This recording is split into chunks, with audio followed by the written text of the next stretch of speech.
জানো তো ঠিক 1 বছর আগে এই মেলা থেকেই আমরা একসাথে ভ্লগিং করা শুরু করেছিলাম। মানে আমি ভ্লগিংয়ে ওকে ইন্ট্রোডিউস করিয়েছিলাম। তো আজকে আবারও সেই মেলা চলে এসেছে আর আমরা চলে গিয়েছিলাম দুজনে মিলে মেলায়। তো চলো পুরো ব্লগটা দেখতে থাকো।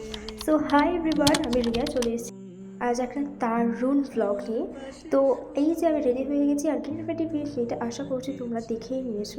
তো তারপরে আমরা বেরিয়ে যাই, রেলগেটের সামনে আটকে ছিলাম কিছুক্ষণ। আর এই যে আমরা চলে এসেছি মেলায়, চারিপাশে এত রাইডস বসেছিল যে আমার রাইডসগুলো দেখে আমি মানে নিজেকে কি বলবো, আমি ধরে রাখতে পারিনি। আমি মানে ডিসাইড করেছিলাম যে না, আমাকে একটাতে উঠতেই হবে।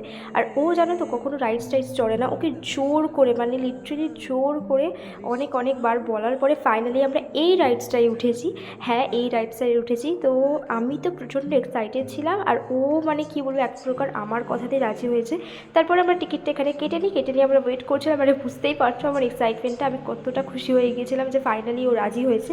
আর এখানে আমরা উঠে গেছি। তো মেলার অর্ধেক সময় আমাদের এই রাইডসেই চলে যায়, কারণ যতক্ষণ না প্রপার লোকজন উঠছে ততক্ষণ পর্যন্ত তো রাইডস চালু করছিল না। আমরা অনেকক্ষণ বসছিলাম, প্রায় আধ ঘন্টার মতো আমরা ওয়েট করছিলাম, বসে বসে বোর হচ্ছিলাম, ফটো তুলেছি, ভিডিও করেছি, এই আর কি।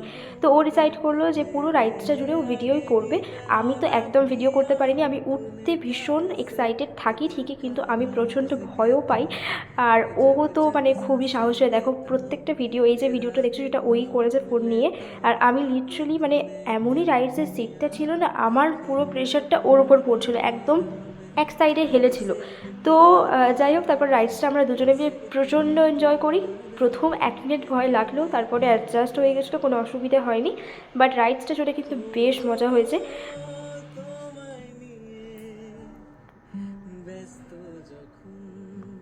তো তারপরে রাইট সাইড চড়ে আমরা চলে এসেছিলাম কিছু কেনাকাটি করতে, টুকিটাকি আর কি। ওই চার্মসটা আমি নিয়েছিলাম, আমার বেশ পছন্দ হয়েছিল, স্পেশালি ওই পান্ডার জন্য। তারপরে আমি এখানে ইয়ারিং দেখছিলাম।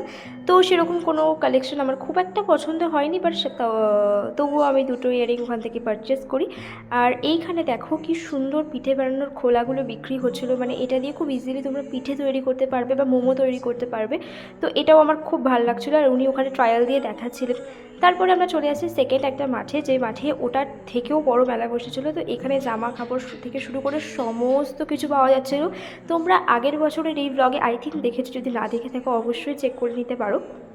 আর এই যে দোকানটা যেখানে দেখে আমরা দুজনে আটকে যাই, তো এখান থেকে বেশ টুকিটাকি কিছু কিনেছি, সেগুলো একদম ভিডিওর শেষে তোমাদের সাথে শেয়ার করবো যে এই দোকানটা থেকে পার্টিকুলার কী কী কিনেছি। এত অপূর্ব লাগছিল যে কিছু না কিনে থাকতেই পারলাম না। তারপরে মেলায় এসেছি, জিলিপি কিনবো না এটা তো হতেই পারে না। তো তারপর জিলিপি কিনে আমরা সোজা চলে যাই রেস্টুরেন্টে। আমাদের প্ল্যানিংয়ে ছিল আমরা একসাথে ডিনার করবো। আর এই ফার্স্ট টাইম মেলা থেকে নিয়ে যেতে দেখতে প্রচণ্ড কিউট। আর তারপরে আমরা চলে আসি রেস্টুরেন্টে, এখানে আমরা খাবার অর্ডার করে আমরা বসছিলাম। বেশ কিছুক্ষণ আমরা ওয়েট করছিলাম, কারণ খাওয়ার অর্ডার দিলে একটু তো টাইম লাগেই খাবারটা আসতে। আর আমি ডিসাইড করেছি জানো তো, তোমাদের সাথে সপ্তাহে একটা করে বড় ব্লগ শেয়ার করব, কারণ আমার কাজের স্কেডিউলটা আরও বেশি কঠিন হয়ে যাচ্ছে নেক্সট দিন থেকে, মানে হচ্ছে মানডে থেকে। তো আমি ভেবেছি তোমাদের সাথে একটু এক সপ্তাহ ছাড়া ছাড়া ভিডিও শেয়ার করব।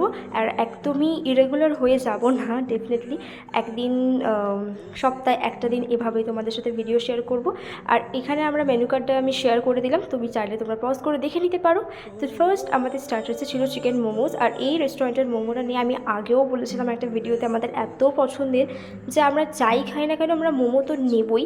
তো আমাদের মোমো চলে এসেছে আর আমরা 1 প্লেটই অর্ডার করেছি, কারণ মেন আইটেম এখনও বাকি ছিল তাই। সো তারপরে আমাদের ফেভারিট আইটেম চলে এসেছে চিকেন বিরিয়ানি খাওয়াটা। এখানে বিরিয়ানিটা স্পেশালি আমি বলবো যে ভীষণ ভালো, ভীষণ লাইট ওয়েট থাকে, যার জন্য খেতে ভীষণ ভালো লাগে। সো তারপরে আমরা দুজনে পেট পুরে খাওয়া দাওয়া করি। আর 1 প্লেট করে অর্ডার করেছি, যেহেতু আমাদের দুজনের পুষিয়ে গেছে, কারণ 2 প্লেট অর্ডার করলে এত বেশি হয়ে যায় যে প্রত্যেকবার আমাদের খাবারটা ফেলে নষ্ট করে চলে আসতে হয়। তো যার জন্য আমরা 1 প্লেট অর্ডার করেছি। আর এই দেখো এই ব্রেসলেটটা আমি নিয়েছি, যেটা আবার অপূর্ব লেগেছে, মানে আমি এভরিডে এটা পরে থাকি। আর এখানে বো ইয়ারিং নিয়েছি, এটা এত কিউট, আমার মনে হয় প্রত্যেকটা ওয়েস্টার্ন আউটফিটের সাথে এটা খুব ভালো যাবে, মানে ভীষণ ভালো। আর এই বললাম ওই দোকান থেকে খুব সুন্দর একটা জিনিস নিয়ে, সেটা হচ্ছে এটা হচ্ছে বেসিক্যালি একটা পাখির কি বলে একটা পাখির বাসা বলতে পারো। তো এখানে কি সুন্দর খড়কুটো দেওয়া আছে, প্লাস ডিমও রাখা আছে। এটা দেখতে এত কিউট, আর এটার প্রাইসটাও ভীষণ রিজনেবল ছিল, মাত্র 50 টাকা না 60 টাকা নিয়েছিল মেবি। তো তারপরে এখানে দুটো ফুলের টবও নেওয়া হয়েছিল নর্মালি ড্রেসিং টেবিলে সাজিয়ে রাখার জন্য। আর সাথে নিয়েছিলাম হচ্ছে আমার ছোটোবেলার সবথেকে পছন্দের এই জিনিসটা, এটা আমার ভীষণ ভালো লেগেছে। আমি এটা দেখা মাত্রই নিয়েছিলাম, তো 10 টাকা নিয়েছিল একটা প্যাকেট।